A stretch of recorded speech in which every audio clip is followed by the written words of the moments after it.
ni Yesu. Ukiamini ya kwamba Yesu ndiye anafanya mtu ashinde, ukweli kwamba utashinda. Lakini amini ndani ya moyo wako ya kwamba kwa sababu ya uwezo wa Yesu utashinda. Kweli? Kweli. Bwana Yesu asifiwe. Amen. Asifiwe tena. Amen. Pastor wetu mpendwa, viongozi wa kanisa ambao mko mahali hapa na Wakristo wenzangu, kwa majina naitwa Kevin Ojuro. Mimi ni kijana ambaye nimejitokeza Burumba kule kwa nia kiti ya MCA 2027. Na nikasema ni vyema sana nikikuja katika nyumba ya Bwana ili niweze kupata baraka na maombi. Amen. Si ndio? Tumesema sisi kama vijana hatutaki kuingia katika njia ya giza. Kwa sababu safari yetu ilikuwa na njia mbili, aidha ya mwanga ama ya giza.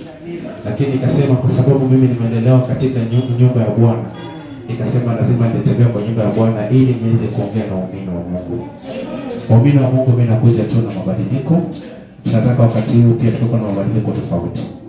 Na mabadiliko ambayo pia itajali maslahi ya watoto wetu na mandugu zetu wadogo. Umejua vile hali sahihi kazi ni ngumu kupata. Si kweli? Vijana wetu wengi wetu tunatoka shule tunaingia katika vituo za pombe, tunajituma katika maadili mbaya. Lakini tukasema kwa sababu sisi wachache ambao pia tumeweza kuona hiyo mwamko pia kutafuta uongozi, tukasema acha tutafute, tukipata tuweze kuleta ile maendeleo ambayo wazazi wetu wameweza kufight for the longer time, ili sisi pia tukuje waweze kupata matunda yetu. Sasa ndio watu wa Mungu. Leo hii nimekuja tu kuwatembelea, kujiintroduce kwenu, muweze kujitambua. Najua siasa itafika, si ndio? Wakati ya siasa ikifika, tutatembea zaidi na tuelezana zaidi kuhusu manifesto yangu. Leo nimekuja tu muweze kunitambua ili mjue kijana Kevin Ojuro hapo kwa debe. Si ndio watu wa Mungu?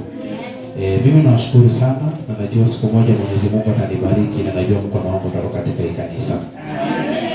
Si ndio?